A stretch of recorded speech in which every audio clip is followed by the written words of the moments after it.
Rise and shine on Australia's Vision Christian Radio. You're on Rise and Shine with Matt and Phil all across Australia, and we are so blessed today to have David Chandler in the studio, who is a MAF man. MAF is Mission Aviation Fellowship, and we love partnering with these guys. Welcome along, buddy. How are you? Yeah, really good, thanks. Tell us about what your role is with MAF. I am a full-time pilot in Arnhem Land, so I serve in the Arnhem Land program, flying 5 days a week, doing various different things. Oh, very cool. Wow, that is so cool, because I think we've spoken to some of the crew from MAF, Mission Aviation Fellowship. I feel like I have to say that a couple of times, but it's something that for someone who's listening along, I know in our family, it was completely new to me. I didn't know MAF existed. Well, can you tell us a little bit about the idea and what happens with MAF? Yeah, absolutely. So Mission Aviation Fellowship is an aviation ministry that focuses on bridging the gap between isolated and remote people groups around the world. Wow. And providing a connection between some really dire circumstances and needs, and just providing a connection between the services and the providers who can meet those needs. So connecting people with whatever it is. If it's situations of domestic violence, we provide opportunity for people to step in there and help people out, or if they need food or water, we can provide connection to bring that to people. So we do so many different things around the world. Wow, and the aviation part's obviously a key there. Oh, absolutely. That you can fly in and fly out for the help. A bit like a superhero, really.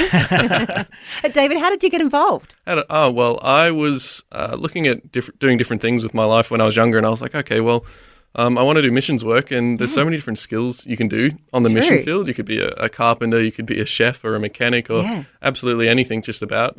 And when I was at church one day, I actually met a pilot that worked with MAF in my church. Oh, really? Yeah, and he was like, oh man, this is such an awesome job, being able to work with isolated and remote people groups around the world and connect them with hope and healing and all of these wonderful things. And I was like, that sounds amazing. And it was something that I wanted to explore, and through many wonderful stories, God kind of just kept opening the door to get into aviation, and I kind of fell into it. And yeah, after kind of knocking on the first door, it took about 2 years to become a fully qualified commercial pilot and lined up to serve with MAF. So that's, it's been a real privilege. And for those who don't know, you're actually a celebrity. You're quite famous. You've featured on the Colin Buchanan video about MAF men. That is famous. Which is like a Father's Day kind of fundraising thing that you guys do.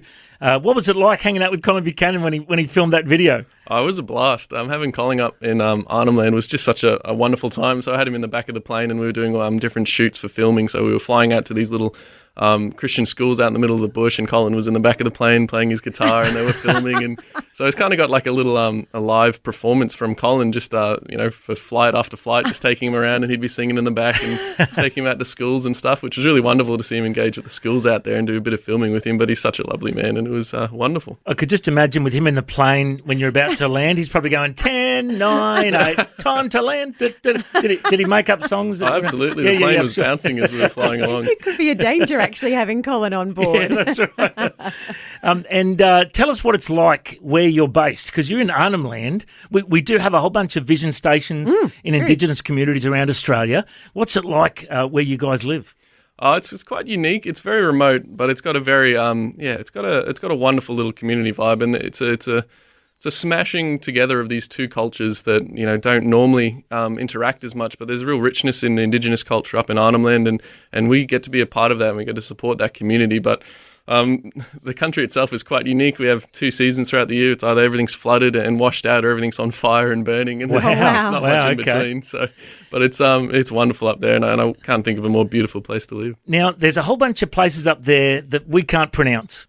And we're always trying to work out how to pronounce some of the names. So what's the place you're from? I'm from Nhulunbuy. Nhulunbuy. Mm-hmm. Now, I've been calling it Nhulunbuy, but it's Nhulunbuy, is it? Look, I'm not an expert in grammar, but so Nhulunbuy is where I'm from, but a lot of people just call it Gove. That struggle with the pronunciation. That's easy. Okay. What other towns around there that you fly to? So some of the major communities that we service is Gapuyak, Galawinku. We go to Ramangini, Milingimbi, as well as some of the more wider ones out towards Catherine Way and Darwin. Like we go to Delisaville and all the way to the other side of Darwin sometimes with the different flights that we do. Very cool. I can imagine if there's flooding and fire most of the year, the service you provide must be a lifesaver for those people in those remote communities. Absolutely. And it provides a lot of opportunity for services and for service providers to get engaged with the wider community, because if you're going to go somewhere to provide like a clinic, a first aid clinic, and you have to drive 6 hours, it really limits the amount of time you can spend in those communities and what you can do and how you can engage and serve the people that live there. But if instead of a 6-hour drive through some of the worst roads in Australia, if you got a 20-minute flight or a 30-minute flight, then you get a lot more time to engage with the community, as well as to potentially go to another community on the same day, which really opens up more opportunities for a valuable service to be provided. You're on Rise and Shine with Phil and Matt. And we've got David Chandler here in the studio with us. He's a pilot with Mission Aviation Fellowship, normally based in Arnhem Land, but he's home on a bit of a break. I've been up to Alice Springs before, and I saw Will Graham preach, Billy Graham's grandson. There was like 900 people came to Christ. It was a great move of God. Vision was there many years ago. And I just believe that if we see a move of God among Indigenous Aussies, I believe it's a key for the rest of Australia to have a move of God. A lot of people have, shared that over the years, and I just love the fact that you guys are out there in those communities. I interviewed a guy years ago. I can't remember his name. I think his name's Bunnembeer. Do you know who I'm talking about? The name rings a bell, but I wouldn't be able to recall the face. He's a well-known evangelist, Indigenous evangelist, and he shared that there's all these remote communities where they're like mostly Christian, like 80-90% Really? Christian, very strong, revival culture in those communities, whereas the narrative you hear in the media is that there's all this trouble in these Aboriginal communities, and because you hear the bad story, that's what the news does, the secular news, they share the bad news stories, but there's actually a lot of good news stories. Are you hearing anything like that? Like, is there Indigenous guys in your churches that you're connected to that you're seeing there's a bit of a move of God happening? Absolutely. It's the tip of the spear, really. So we have some really troubling parts of the community, but like you said, there's not much talk about the good stuff that goes on.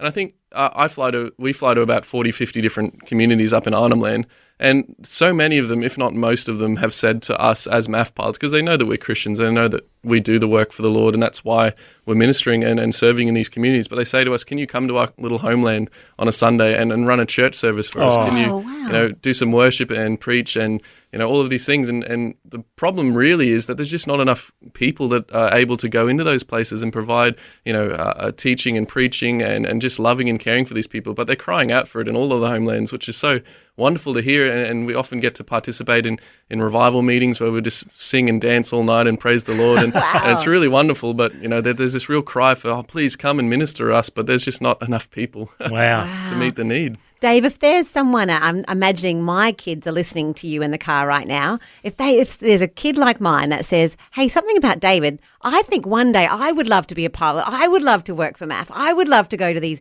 rural and remote regions and help God's work. What would be your thought for them this morning? Well, what I'd say to them is I'd say just start talking to people. There's so many different opportunities around the world for ministry.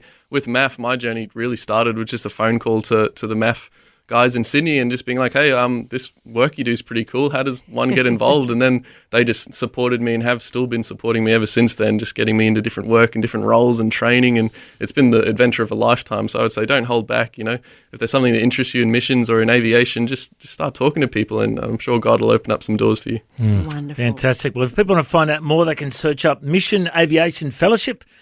Search them up at the website. You're on your social media channels as well. So you're on Facebook, Instagram. Are you on TikTok yet? Do you guys do TikTok dances? No, not that I'm aware of. Actually, that might be an idea. Matt could certainly give you some skills.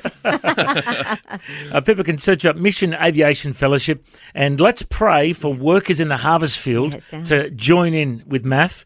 I know that you do guys stuff in Arnhem Land, but you also go to PNG. I was up preaching in PNG a couple of years ago, met a few MAF guys at the airport who were doing their work. They were transporting some missionaries somewhere or something, and in some pretty remote areas with dodgy, airstrips. Wow! But they go and they take these missionaries into these remote areas in PNG, and Timor-Leste is another area you've been focusing on. Is that right? Yeah, absolutely. So we had one of our pilots there. He was getting married, so I was going to cover for him for 6 weeks, and that was a real wonderful time. But Timor-Leste, most of their ministry over there is they're like the ambulance in Timor-Leste. whenever there's a life-threatening situation or there's someone with a complicated pregnancy or anything like that, they call up MAF, and MAF flies into the jungle, into the places of Timor-Leste, and they pick people up and take them to the hospital. Great. So, for about the 40 to 50 hours I flew in Timor, I would say 85% of that was just pulling people out of the jungle and getting them to hospitals and to the help that they needed. Well, it wasn't for MAF. It sounds like those people would be in dire straits. Yeah, absolutely.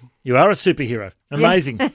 Well, if people want to find out more, search up Mission Aviation Fellowship, doing great work in Australia, different nations all around the world. Thanks for joining us today, mate. God bless. Thank you very much. Thanks for taking time to listen to this audio on demand from Vision Christian Media. To find out more about us, go to vision.org.au.